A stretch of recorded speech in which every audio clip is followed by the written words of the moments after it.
Welcome back to Shuffle, Skip, Repeat and your second of our bonus episodes where we talk to a few familiar faces about some of their favourite music and what it means to them. We are your hosts, Lorcan and Yuki, and today we have the incredibly talented Talia Mar with us. So we are now joined by singer, songwriter, Hello. social media star. Oh, God. I'm still going. Yes. I know, social media star, Oh. Talia Mar. Thanks. Oh, that was really nice. Thank you so much for joining us. No, thank you so much for you. having me. No, really looking forward to it. I mean, you're super multi-hyphenated. Oh, gosh. It's giving J-Lo. It's giving Miranda Sings a little bit. No, No, it's giving no, J-Lo. it's giving J-Lo. It's giving J-Lo. Of all the people to compare me to, I feel like I would not go for JLo, but I love that. I'll You're take going it. for J-Lo. Yeah, I've kind of been following your journey for like a while. Thanks. And I know you've got new music coming out, so we're Mhm. Which I definitely can't wait going to talk about. Yeah. Yeah, I'm delve excited. into that. But it'd be great to find out exactly kind of like how it started for you. Like, what's your earliest memory of music? Oh, do you know what? Probably my 5th birthday present from my mum and dad, which was Christina Aguilera concert tickets. And it was the night before my birthday. Was it my 6th or 5th? I don't know, but it was the night before my birthday. Best day of my life. Best day of my life. Black Eyed Peas were supporting her. And I was literally watching her like, wow, what a queen. This is what I want to do. Although she did get, like, she ripped off a lot of clothes. And I also was a bit like, oh my God. Was this her dirty era? Yeah. She had black hair at yeah. the time. Like, do you remember when the tanned, like, Yeah, that yeah. video? It was that era. And it was a lot for a 5-year-old, but I had a great time. Ingrained in your memory. Oh, yeah. Like, burned it. I just remember that moment where she like, ripped off her skirt. And I was like, Mum, what am I watching? And she was like, it's fine, Talia. Like, it's just part of the act. Like, just go with it. I was like, okay. So talk about your mum and obviously your shared love of music. If she was bringing you to those concerts, what was kind of played in the house growing up? What can you remember? Like for me, like my mum cleans to certain music when I was like 5, 6. What do you remember being played in the house? It was just mostly like R&B, soul, like Motown, that kind of thing. My dad used to sing Drew Hill to me. Oh to my like gosh. when we go to bed, 5 steps, he'd sing. And there's videos of me wailing, can I say? Not good. Didn't have a voice at that age, I will put that out there. But yeah, it was a lot of like soul music, hip hop, that kind of thing. I definitely found pop much later in my life because my parents were strictly R&B. Yeah. I love that. So were you more of like a Christina than a Britney girl? Do you know what? As an adult, I'm like, oh, Britney Queen. Yeah. But growing up, Christina Aguilera was my like icon. Dirty was played constantly throughout my childhood. Probably shouldn't have played that song as a child, but you know what? It's fine. We move on. But growing up, when I found Britney and was like, oh wait, bops, loved it. And now as an adult, I'm like, both of them queens. Yeah, 100%. So when you went to Christina Aguilera, saw her perform, and you're like, this is me. I want to be doing that. Yeah. That was the moment you were like, I'm going to sing. Oh yeah, 100%. I was convinced as a child that I was an adult. So like my mum told me, you know when Destiny's Child like broke up and Michelle came in, she was like, yeah, they must have done auditions. I was so upset that I didn't get an audition. As like a 5-year-old, I literally was like, Mum, are you joking? Like there was auditions and you didn't take me. And she was like, you know, they were in America. We just wouldn't have been able to get you there. And I was that's like, adorable. fine, it's whatever, but I could have been in Destiny's Child, walking around as like a 7-year-old child, like genuinely believing if I had the opportunity, I would have been in Destiny's Child. Yeah, so. That's cute. So that brings us up to today, and those fantasies have become a reality, really, haven't they, for you? It's been a busy 12 months. Yeah, it's been weird. I can't lie. Loved it. Loved every second. But there's been a few points where I've been like, oh my God, I feel like I've skipped some steps. I don't know what I'm doing. I'm just like, just every day at a time, let's just go. But everyone's just making it up as they go along, aren't they? Yeah, 100%. And the more people you speak to, I don't think anyone has a clue what they're doing. No. It's very refreshing. Especially in this industry. Yeah. It's all just, I know what I mean. It's all Yeah. like a facade, bravado, really, isn't it? yeah. But really behind It's them, like, everyone's yeah. thinking the same thing, yeah. Got this under control. It is. It's fake it till you Do not, make it. 100%. Yeah. Like diving in the deep end, I think, is the best way. Like sink or swim. And True. you are swimming. You're Thanks. thriving. I'm You're trying. doing the backstroke. Trying to- Yeah. So before we talk new music, I want to just talk a little bit about some of your collabs because some absolute bops, personal faves as well. Yep. The Sigala collab. How did that collaboration come around? So I think I don't know exactly how it came about with who found who or whatnot, but it got presented to me through my label, and I said this recently on a podcast. At first, I was very much like, oh, you know, it's dance music. I had no intention of doing it, but it's Sigala, absolute icon. Everyone was raving about how like he was such a nice person, and I was like, oh, you know, maybe I'll go in, I'll see what the vibes are. And I hadn't heard the song at this point, so obviously, as soon as I heard it, I was like, oh, she's a bop. And he was such a nice guy, like genuinely one of the nicest people I've met in this industry, and I had such a good time recording it. And it came out from me recording it to it being released. It felt really quick. Like it felt like weeks. I think it was like a month or two. And then it was out in the world, and I was like, oh my gosh. And I was so excited to announce it, because to be like, I'm the singer on Sigala's next song. I was like, what is happening? And like, it just didn't feel real, but it was so good. And have you found yourself out and about and hearing it in random places? That's the best bit, isn't it? It's so weird. My favourite one was when we went bowling and I was playing so badly. I literally got a strike and Stay the Night started playing. And I was like, if this isn't some sort of universal thing, I don't know what is. And you talk about, originally it was someone else on there. Yes. Is that right? Yeah, it was. Yeah, that got leaked a while ago, that it was Little Mix. Queens. I love them. Absolutely love them. And obviously, like, they went on hiatus and stuff, but that must feel nice to think that you recorded it with Little Mix and then thought, do you know what, this isn't possible. Who's the, not the next best thing, but on that level? Do you know what I mean? That's a compliment and a half. It must be a mistake. I was like, they obviously, I genuinely thought, I was like, well, my label are being nice. They're saying, like, there's an opportunity. I'm going to record it, and they're going to go, just kidding. Like, this isn't going to happen. Like, so when it actually got to the point where they were like, yes, so you're going to be flying out to Mexico to shoot this video, and like, you're going to, I was like, oh, okay. I kind of thought it was a joke, but sure, let's go with it. And sticking with collabs, obviously, there's been so many great ones over the last 12 months alone. Is there anyone you've been like, do you know what, that would have suited me perfectly? Do you know what? I think having, like, probably years ago, I'd have heard a song and been like, oh, I'd have killed that. But I think now, like, the more I get into the industry, the more, like, once you hear a song, demoitis is a thing. Once you've heard something, it's like, to imagine it some other way, even myself doing it, it's like impossible.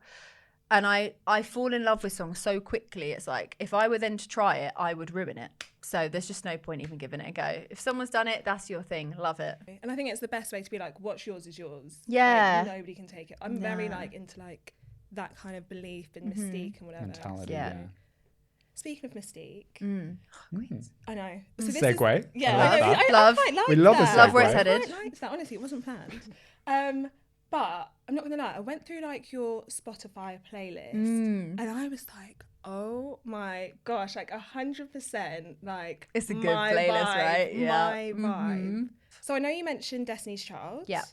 You've got Mystique in there. Yeah. If you could be in any girl, I feel like you're gonna say Destiny's, but Yeah. Destiny's Child, Mystique, TLC. I mean, as I didn't get the audition, I feel like I have to say Destiny's Child. Just because like every album they did growing up, it was like such an immense moment, like pivotal moments in my life. But I do love Mystique because of that London, like, it's got that English vibe to it, which obviously Destiny's Child doesn't have because they're not English. So do you know what? If you'd have asked me what girl band, I'd have said Destiny's Child without thinking. But now you said Mystique, I'm like, oh damn. Because I saw them on your playlist and I was like, oh. I know. Yeah. Underrated.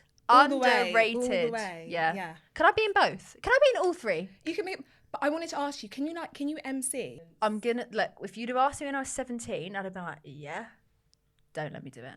It's not good. No. Okay.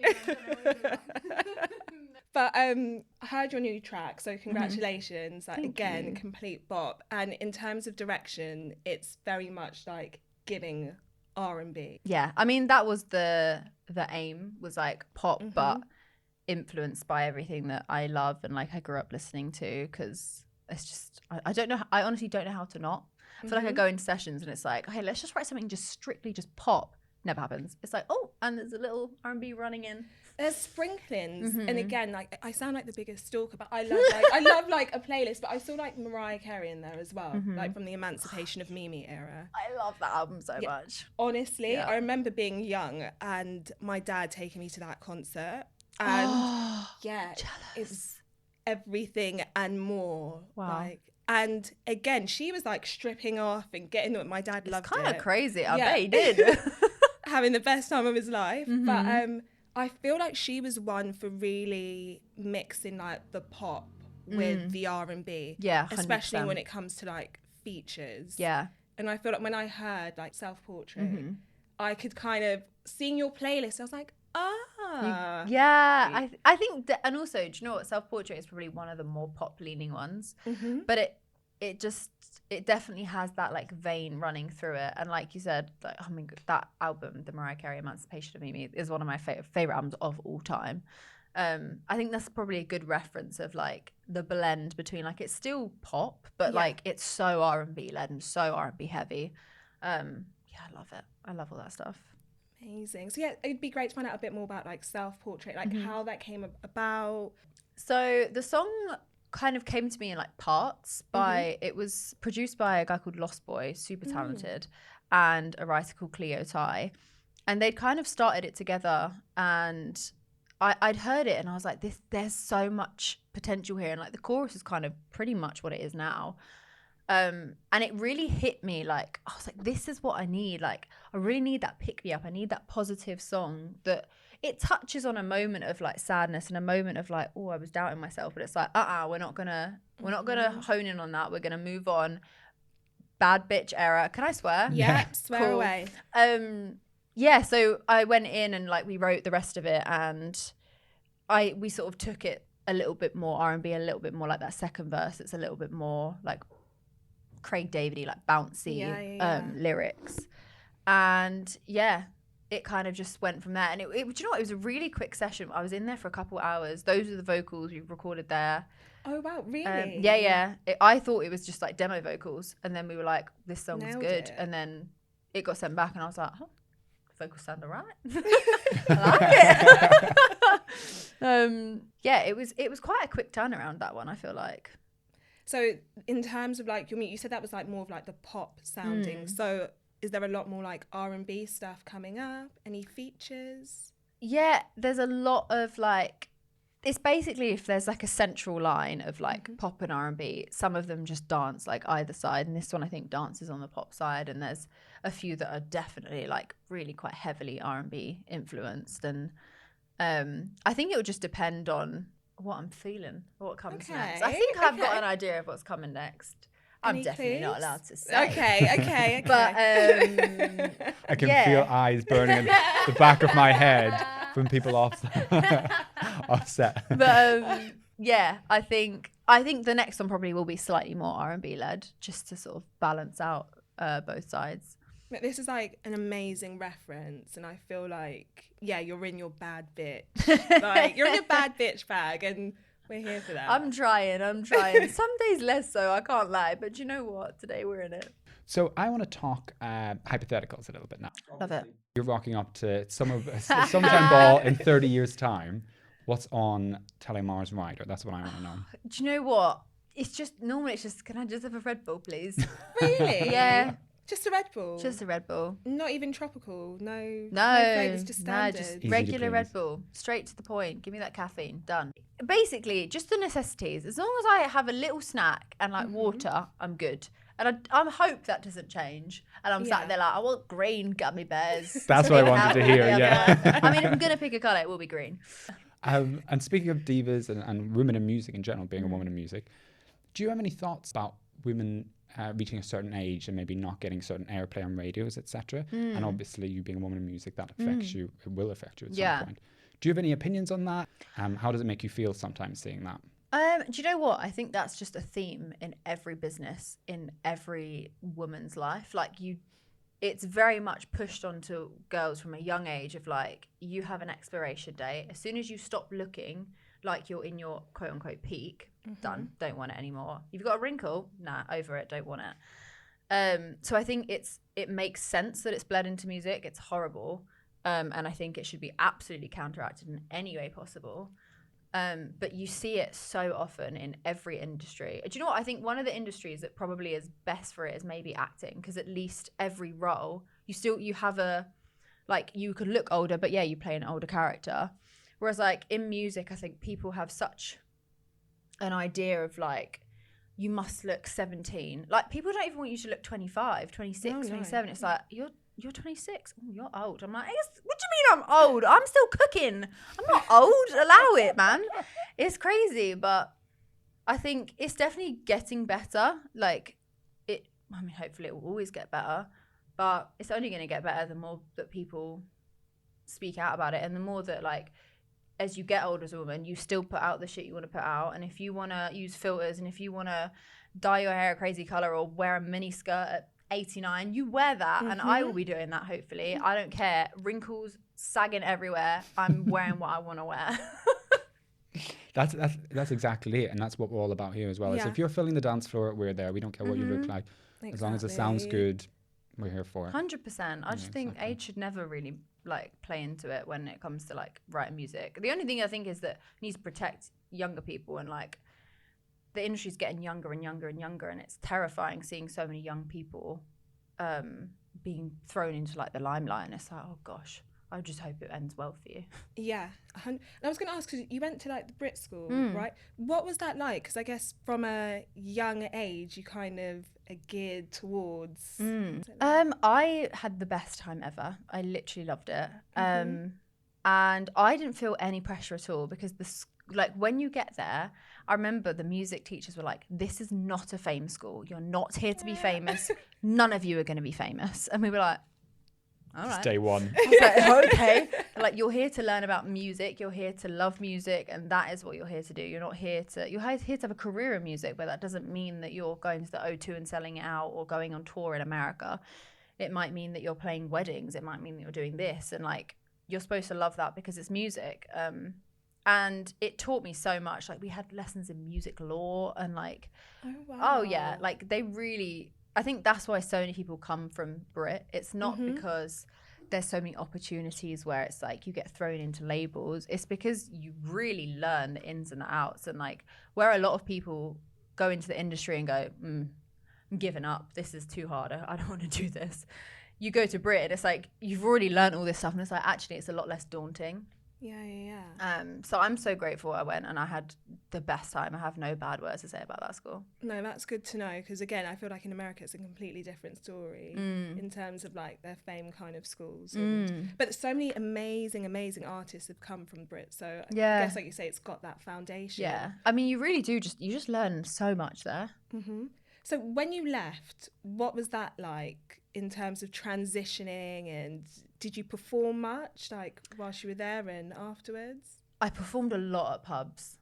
Yeah, from the age of like 13, I'd go in and be like, yeah, I'm 18. Definitely didn't look 18. Don't think they really cared. And like, also, I was performing on a Sunday afternoon to like 2 people, my mum and my dad. Like, but I was just like, I'm performing, it's great. And there'd be like, there was one pub I'd perform at, and there was a chess society that played at the back. So I'd be performing to these guys that are so like intensely like, I'm gonna castle queen here, and I'm just there like, like singing some Taylor Swift songs, like, hey. I was gonna ask, what song? Taylor Swift in the pub on a Sunday? Yeah, loved it. Having their roast and playing chess. Singing songs that I'd written, and I'm like, they definitely don't care, but I'm having the best time.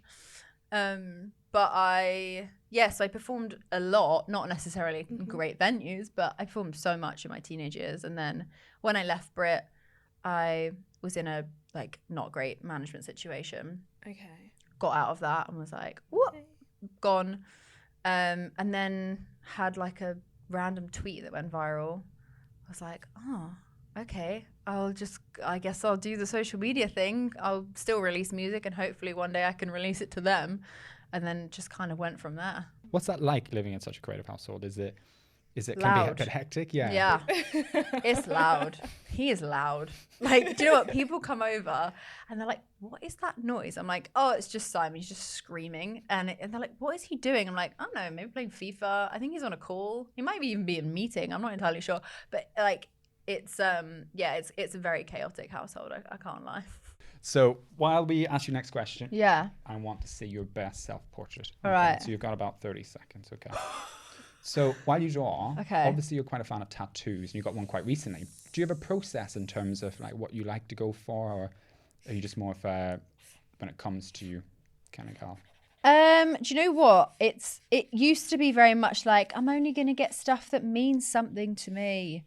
And that just very quickly changed. I'm very impulsive. I always have been. And I was hoping, like when I was younger, I was like, oh, that won't bleed into my tattoos. I definitely will always like make sure that they mean something and they're all like super coordinated and all of that. And that just never happened. Ended up just going a little bit crazy, and now I have no standards. I'm so intrigued to see what's going on. It is atrocious. And if you say I look like this, I will be upset. Also, can't lie, she's not Sharpian. What was the last tattoo you got? What was that one? I got a 7 on my ring finger. Really cheesy one. Shall I be one of those people? What's the meaning behind that one? It's so his lucky number is 7, and we met 7/7/17. So if I'm not a good luck charm, I don't know what it is. So I was like, oh, I'll get a 7 because cute. And I also got a Brat star on my leg because they're fun. Love. Same session. So that tells you everything you need to know. And so you guys met at a festival, right? Yeah, we met at Wireless. Do you remember who was performing? Like who was on the lineup? Chance the Rapper was I don't know if it was the headline, but like that's who we watched together. And oh my God, it was so good. I literally had the best time. It's my first ever festival, and I nearly didn't go because I was so terrified. I'm not great in like super like tight spaces, and I was like, God, it's going to be really packed. Like I don't really know. This is a strong one to choose for your first. It's quite Do you know what? I just thought because it's a day festival, I was like, I don't have to camp. I don't have to do any of that. So like, actually, it should be okay. I think This we're is going to have to give absolutely you atrocious. time on that. I've been watching the clock, but I want to see. It's so bad. Is it finished? Are you going to sign Oh it? yeah, it can be. Oh, there you go. Oh my God, what an piece of art. Let's see the damage. Oh, okay. I am so talented. If anyone wants this, let me know. What do they call it? Like, you know when there's a crime and they do like the sketch. Crime watch. Like like a sketch. I'm just saying. I can honestly If say, that's not talent. if you just turn it around for the camera, I don't can know what honestly is. say, if you Do you went guys see missing, it? no one's going to find you. With The that. wing, the Good. eyeliner. Good. Is like Yeah. on Do point. you know what I The mean? liner's I didn't give myself eyebrows. Well, they're overrated anyway. Oh, there you go. That changed the whole thing. Made it. I think we'll also be really kind and say you don't look anything like No. that. I promise you look much better. Thank in you real very life. much. I really appreciate that. I tried really hard. We'll frame it and put it on the wall. Yeah, So we know. just talking about music again, is there anyone you would absolutely die to make music with? I always say Timbaland. Just like iconic producer, is responsible for so many of the songs I loved as a kid. Obviously, I mean Taylor Swift. I literally have a tattoo for her, so I should probably get rid of that just in case I ever meet her, and then I'll be like, no, I think you're really talented, but like we can be friends. You're I mean, like- it's out there now. you're like Yeah, I Taylor. know exactly. It's like, so probably should cover that. Yeah, and you know what? Rogue One, Charlie Puth, Okay. so talented, insane songwriter, just like musical genius. Would love to just, do you know what? Not even make a song with him, but just love to be there when a song is written and just see it unfold. Talking about songwriting, what's your go-to if you were to sit down today and write a song? Do you like take yourself off somewhere or? Dark. Yeah.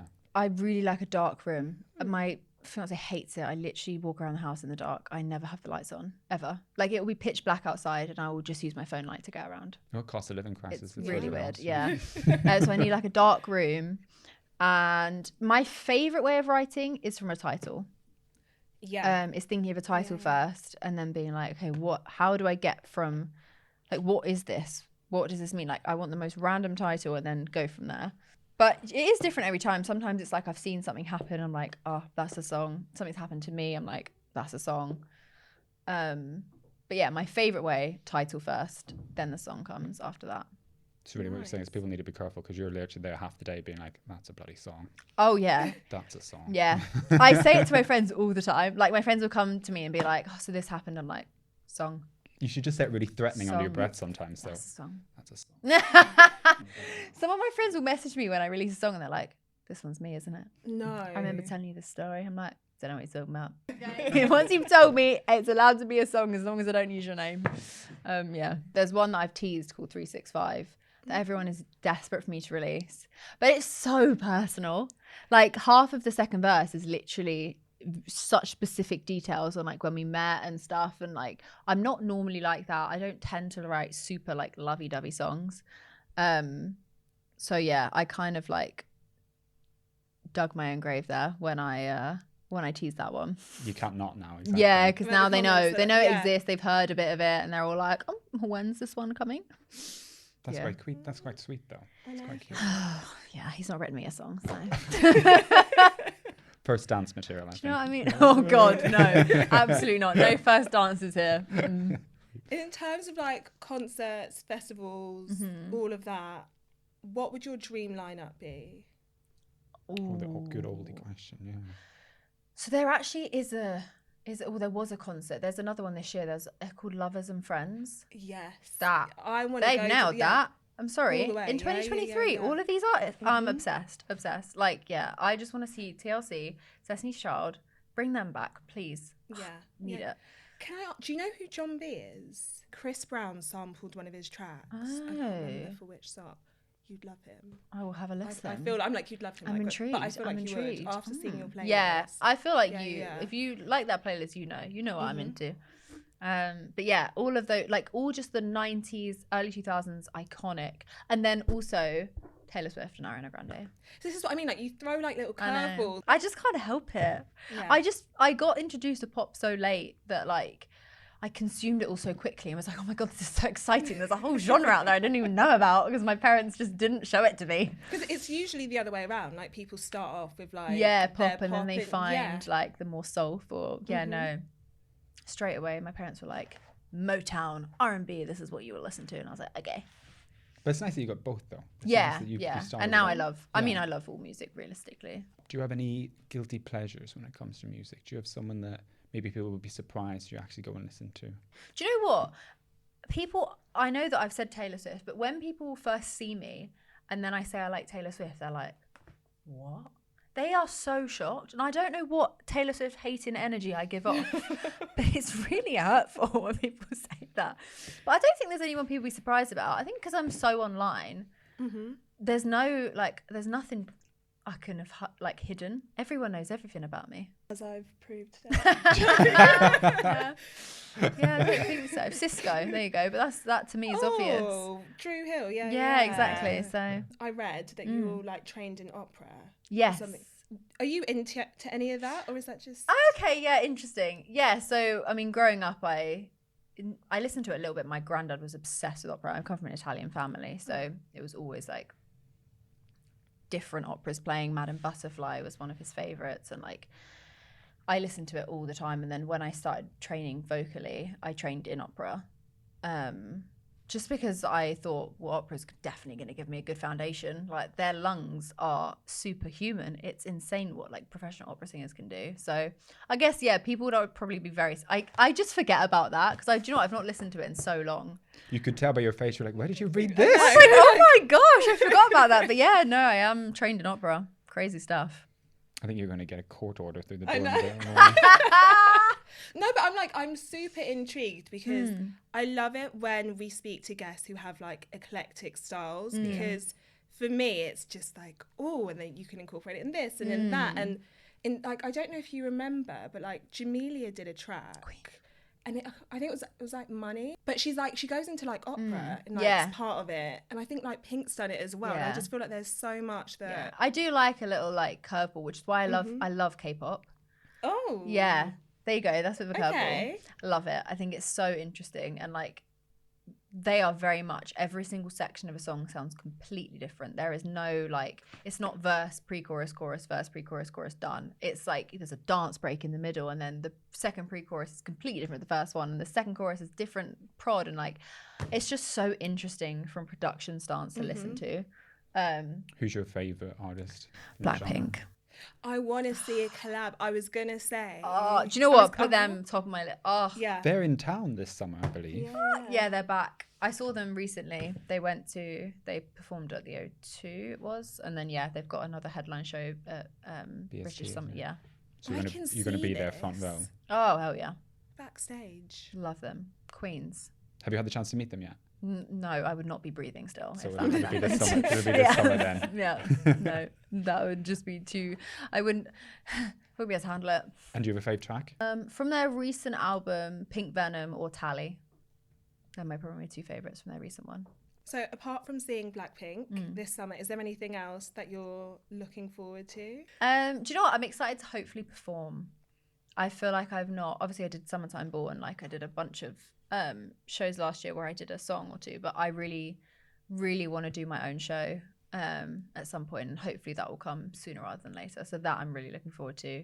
And just like, do you know what? Not even the point, just the planning it as well, and like just getting geared up and like half of the fun of releasing is the build up. Is like, oh my gosh, it's like this is so exciting. And then once it's out in the world, it's like, okay, I can relax now. Like it's out there, and we'll just see if people like it. Would your show be in London? I would, Yeah. I hope. I mean, I'm born and raised in London, so I hope so. Whereabouts in London are you from? I'm from South London, like near Croydon. Oh, you're a South. I didn't see that. Yeah, really? know. Oh my god! Normally people are like South. I'm like, yeah, okay. Maybe a little like Brixton show. Or I was something. gonna, like hometown. Yeah, vibes. You'd love that. Well, we will be there, I promise. Oh, thanks. Thank you so much for joining us No, today. It's thank been you an so much absolute for having pleasure me. I talking to really, you. really appreciate it. Thanks so much. Thanks. Thank you.